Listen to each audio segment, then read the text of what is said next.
ఆరోగ్యాభిలాషులందరికీ నా హృదయపూర్వక నమస్కారములు.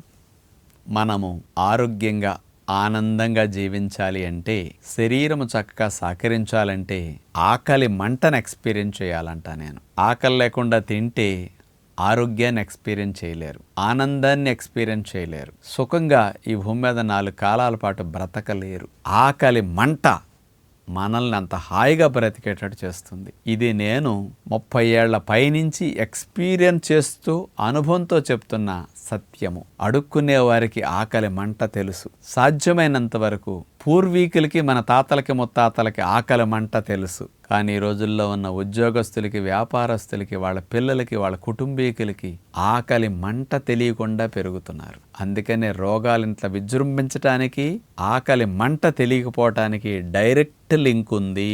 ఆ లింక్ అంతా హార్మోన్స్ రూపంలో ఎలా ఉంటుంది, ఎంజైమ్స్ రూపంలో ఎలా ఉంటుంది, ఇక్కడ నేను మీకు వివరిస్తాను. కాస్త 5-6 నిమిషాలు ఓపిక పట్టి వినగలరు. ఆరోగ్యానికి ఆకలి మంట ఎంత హెల్ప్ చేస్తుందనేది అక్షరాల మీకు అర్థమవుతుంది. మిమ్మల్ని మీరు ఒక్కసారి ఆత్మ పరిశీలన చేసుకుని గమనించుకోండి. ఒక 5 నిమిషాలన్న కళ్ళు మూసుకుని, రోజుకి 4 సార్లు 3 సార్లు 5 సార్లు తింటున్నాం కదా, ఆకలి వేసి తింటున్నామా, పూర్తిగా ఆకలి వేయకుండా తింటున్నామా? మన లోపలికి మనం వెళ్ళకపోతే జీవితంలో బాగుపడము. మన లోపల మనం చూడాలి. ఎంతసేపు బయట చూడటం కాదు, ఎంతసేపు తప్పులు బయట వెతకటం కాదు. మనం పర్ఫెక్ట్గా అవ్వాలంటే ఇట్లా ఆకలి వేసినప్పుడే, ఆకలి రంకెలు వేసినప్పుడే హార్మోన్స్, ఎంజైమ్స్ పొట్టాప్రేగుల్లో ప్రొడ్యూస్ అవుతాయి. ఆకలి వేసినప్పుడే నోట్లో రుచి తెలుస్తుంది, అంటే సంతృప్తి కలుగుతుంది. అందుకని ఇవన్నీ ఆకలి మీద ఆధారపడి ఉంటాయి. ఆకలి లేనప్పుడు ఏదీ ఉండదు అంటానికి, మీకు ఎప్పుడైనా సరే కడుపు బాగోలేదు, జ్వరం వచ్చింది, లేకపోతే కామెర్లు వచ్చాయి, ఏదో ఇన్ఫెక్షన్ వచ్చింది, చూడండి, నోట్లో ఏదైనా పెట్టండి, రుచి ఉంటుందా? ఆకలి ఉంటుందా? తినాలనిపిస్తుందా? అలా ఒకవేళ తినాలని తిన్నా ఏమైనా టేస్ట్ తెలుస్తుందా? ఎందుకు లేదు? మరి అదే నోరు, అదే పొట్ట, అదే ప్రేగులు, అదే మనసు కదా. ఆ అనుభూతిని తెలియజేసేది మనసే కదా. ఆ స్పందన ఈ అవయవాలు బాగున్నప్పుడు మంచిగా ఉండదు, ఇవన్నీ బాగున్నప్పుడు ఆ స్పందన బాగుంటుంది. అందుచేత నిజమైన ఆకలి వేసినప్పుడే, ఆకలి రంకెలు వేసి ఆకలి మంట పుడుతున్నప్పుడే హార్మోన్స్ బాగా సెక్రీట్ అవుతాయి. ఆకలిని పెంచే హార్మోన్ గ్రెలిన్ బాగా తయారవుతుంది. అది ఎంత తయారైతే పొట్టా ప్రేగుల్లో కదలికలు అంత బాగా దానికి తగ్గట్టు ఉంటాయి. పొట్ట ఆకలి వేసిన హార్మోన్కి సంబంధంగానే ఎక్స్పాండ్ అవ్వటం స్టార్ట్ అవుతుంది. ఆహారం రాబోయేసరికి ఆకలి అనేది ఇక్కడి నుంచి ఇక్కడికి అంత డైరెక్షన్ ఇచ్చేస్తుంది. లోపల ఆహారం తగ్గింది, తినాలి అనే ఇండికేషన్ ఇక్కడి నుంచి నోట్లోకి పొట్టా ప్రేగులకి సిగ్నల్స్ రావాలి. అంటే బాస్ ఆర్డర్ అయ్యాలి, మీరందరు రెడీ చేసుకోండి, ఇక్కడ రిజర్వ్ తగ్గింది, నేను డైరెక్షన్ ఇస్తున్నాను ఆహారం తినమనని. ఆ తినమనే డైరెక్షనే ఆకలి. మీకు సంకల్పం కలుగుతుంది. మీరు తింటాం మొదలెట్టేసరికి ఇవన్నీ రెడీగా ఉండాలి, ఎదురు చూడాలి.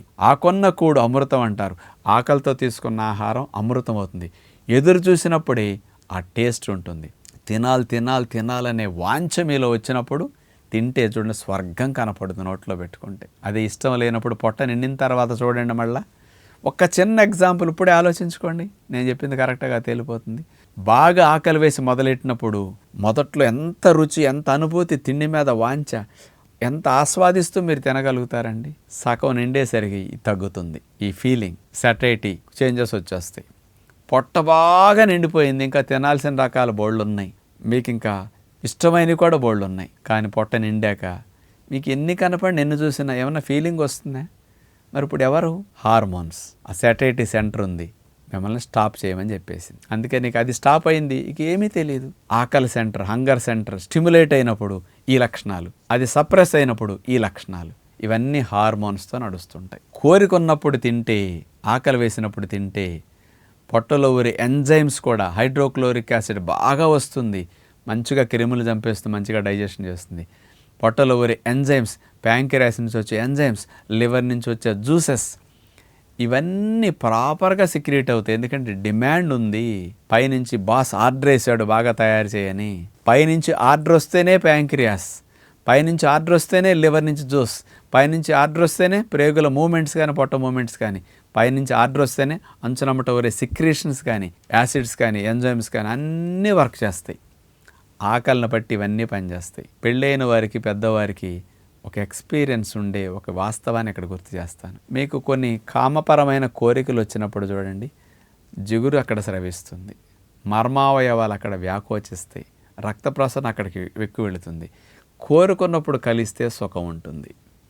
కోరుకున్నప్పుడే ఇవన్నీ స్రవిస్తాయి. కోరిక లేనప్పుడు చూడండి, మగవారికి అంగం కూడా గట్టిపడదు కదా, స్త్రీలకు యోని ముడుచుకుపోయి ఉంటుంది, డ్రైగా అయిపోతుంది. కోరిక లేకుండా కలిసినప్పుడు మంట వస్తుంది, సుఖం ఉండదు కదా, దుఃఖం కలుగుతుంది. ఆకలి వేసి తిన్నదానికి, అంటే కోరుకున్నప్పుడు కలిసిన దానికి, ఆకలి లేనప్పుడు తిన్నదానికి, కోరిక లేనప్పుడు కలిసిన దానికి ఎంత స్పష్టమైన డిఫరెన్స్ ఉంటుందో హార్మోన్స్ విషయంలో, సేమ్ ఇక్కడ కూడా అంతే. అందుకని నా రిక్వెస్ట్ ఏమిటంటే అందరికీ, ఉదయం తింటే 8-9 గంటలకి కడుపు కాలే వరకు నోట్లో ముద్ద పెట్టకండి, అసలు నోరు ఆడించకండి, నీళ్లు తాగుతూ ఉండండి. తిన్న 2 గంటల తర్వాత నుంచి మళ్ళీ 1-2 వరకు బాగా ఆకలిస్తుంది, లంచ్ తినండి. మళ్ళీ ఆకలిస్తే సాయంకాలం 6-7ంటికి తినండి, ఆపేయండి. ఇలా ఆకలి వేస్తేనే తినండి 3 సార్లు. 3 సార్లకు ఆకలి లేదు, 2 సార్లకి మారాలి. ఉదయం 9-10 గట్టిగా టిఫిన్ తిని వెళ్ళిపోండి. మధ్యాహ్నం ఆకలి వెయిట్ లేదు, ఆకలి వేసే వరకు వెయిట్ చేసి లంచ్నే 3-4, 2:30 దాటాక తినండి. అదే ఆఖరిగా భావించేసేయండి. రేపు మార్నింగ్ దాకా మళ్ళీ తినకండి. 3 సార్లు తినే ఆకలి ఉంటే 3 సార్లు, 2 సార్లు తింటే ఆకలి వేస్తే 2 సార్లే తినండి. ఆకలి వేయకుండా అస్సలు తినకండి. ఉదయం 8-9 తింటారా, మధ్యాహ్నం లంచ్ మానేసేయండి, ఈవినింగ్ 4-5 ఇంటికి రావడంతో తినేసేయండి అన్నారు. 2 సార్లు తినటం ఉత్తమం. నిజమైన ఆకలి వేసినప్పుడే మీరు తిని చూడండి, ఎంత ఆనందాన్ని, ఎంత సంతృప్తిని మీరు పొందగలుగుతారో. కడుపులో మంట, నేను ప్రతిరోజట మంట పుడితే తప్ప తినండి. ఒక్కోసారి ఆకలి లేదు, ఏకభుక్తమే చేస్తుంటా. అందుకని నిజమైన ఆరోగ్యం, నిజమైన అనుభూతి, నిజమైన ఆనందం ఇవన్నిటినీ మీరు ఎక్స్పీరియన్స్ చేయాలంటే ఆకలి మంట తెలియాలి. ఆకలి మంట తెలిస్తేనే ఫుడ్ విలువ తెలుస్తుంది. ఆకలి మంట తెలిస్తేనే ఆరోగ్యం వస్తుంది. పిల్లలకు కూడా ఇది నేర్పండి. ఎక్కువసార్లు 4-5 సార్లు పిల్లలకు పెట్టొద్దని, అన్నిసార్లు పెట్టడం రోగ లక్షణమని గమనించగలరని విజ్ఞప్తి చేస్తూ నమస్కారం.